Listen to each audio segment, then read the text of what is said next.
Roll the intro. You're simply the best. Better than all the rest. Hello, welcome to the channel. It's JPA here. Now in today's video I'm going to be talking about pretty much everything that happened Rangers wise in the transfer window last night. We'll have a conclusion to the Kent saga and we'll just get straight into this video. So if you haven't heard the big news on today's video, Ryan Kent has signed a 4-year deal with Rangers. Now it's not a loan or anything like that. It's a permanent transfer, rumoured to be around about the £6.87 million mark, maybe even closer to £7.5 million. A lot of them will be add-ons, instalments and stuff like that. It'll not be just a straight £7 million. But I was absolutely delighted when I heard the news. I'm not going to lie, it was very stressful last night watching the TV, social media and everything, just waiting on this being announced. Obviously, Rangers fans way back since even before he left had a big campaign, announced Kent, because we all wanted him back here. He wanted to come back and it's finally happened, guys. I don't know if you've seen the interview on Rangers TV. If you've not, I suggest you check that out. It's a 4 or 5 minute interview and he just talks about how much he loves the club and you can see how passionate he is. And one of the main reasons he wanted to come here is he's obviously knocked back other offers. I think Club Bruges was in for him, Leeds United were in for him early in the transfer window, but he wanted to come back to Rangers. And it's all because of his fans. We wanted him, we made him feel welcome, and he admitted himself that this is the club that he wants to be at because it's the number of clubs he's had in his young age. This is the one that he's felt most comfortable with in playing football, and just the staff in general, the people, fans, everybody loves him at the club, and it's a mutual thing as well, and he loves Rangers as well. So absolutely delighted to get this one over the line. Now with this one, there's no point breaking down his stats or kind of looking at what kind of player or what he's going to bring to the team. We saw it last year, just how good he can be. Now a lot of people argue that his stats one of the actually the best, but if you're saying that, then you've obviously not seen Kent play. He's very direct, very quick, can go either way, good on either foot, and he just puts defences on the back foot. They didn't quite know how to deal with him. Celtic really couldn't handle him last season at all. I'm hoping that's the case this time around after Sunday's performance. I think he's that kind of player that we're needing just to drive us forward.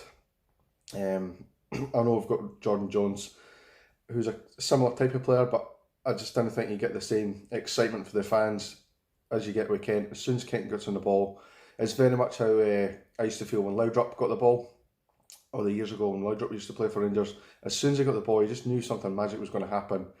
Whether it was a goal from himself, or he'd just drive at defence, take a couple of players out and pass it, and somebody else would score. And I think that's why Kent's stats aren't really that good, because he'll drive forward, he'll assist the assister, or he'll just create something, do nothing, which will eventually lead to a goal. And that's the kind of things you don't see on stats. You can talk about stats all day long, but it doesn't give a true reflection of just how Kent is as a player. And I think I can speak for every Rangers fan when I say we're absolutely delighted to have him back at the club. So welcome home, Ryan Kent. Now, in other news, we need to discuss outgoings. There was a couple of outgoings involved with Rangers yesterday. Joe Dodu has terminated his contract by mutual consent. As far as I'm aware, he's not got a club lined up, but we hope that he does well in the future. He was kind of a disappointing one. Again, like Andy King, he came from Leicester City, who had won the Premiership, and we had high expectations for him. He showed it in little bits, little flashes of brilliance, but he just didn't have that level of consistency at Rangers. He went away to Blackpool and had a really successful loan spell there. Hopefully he goes to a similar club. I'd imagine he'll probably go back down England. But I really wish him the best of luck wherever he ends up. The next one is a similar, terminated his contract as Graham Dorrans. This is again by mutual consent. There are rumours that he's going to go to Kilmarnock on a free transfer. I really hope that's true. I'd like to see him still playing up here. Obviously, being Scottish, he'd be near his family and stuff. Quite sad that it didn't work out for Dorrans. He was just plagued by injury when he got here. From the minute he got here, really. He didn't really start his career. Started off well, a couple of goals against Motherwell on his debut. Had a wee cameo role in our really good draw against Villarreal away from home. Almost set up the winning goal. But apart from that, Dorrans really hasn't done much, which is disappointing. Obviously, he's been plagued by injury.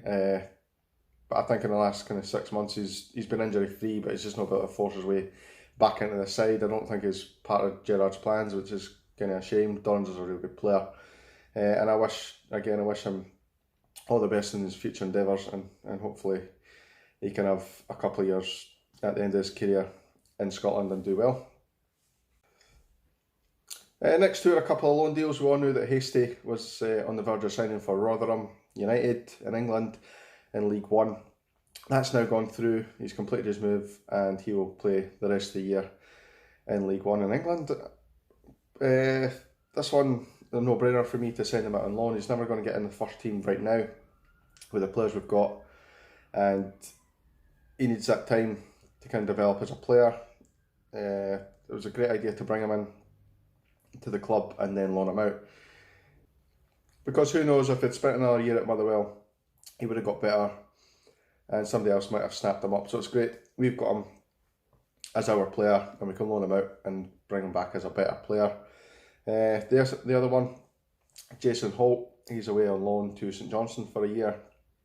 Now this is kind of different from Hastie. Hastie's obviously going away to get valuable experience and come back. I think with Holt we're just kind of running down his contract until that ends, unfortunately.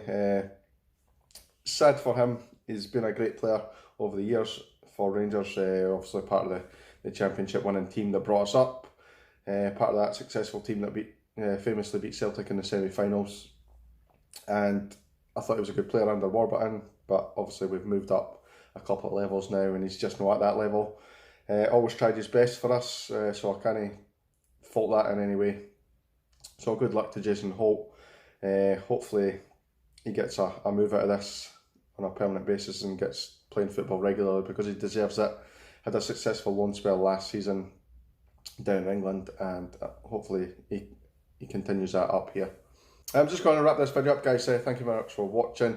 I was excited to get this news out there. I know a number of Rangers YouTubers have already announced this pretty quickly, but it was pretty late when it was announced eventually, so I didn't know I'd be too premature and announce it before it was actually officially announced. It seemed to take Rangers an awful lot of time last night to officially announce it. We all kind of knew it was happening, but we were also waiting for that green light, and we've got it.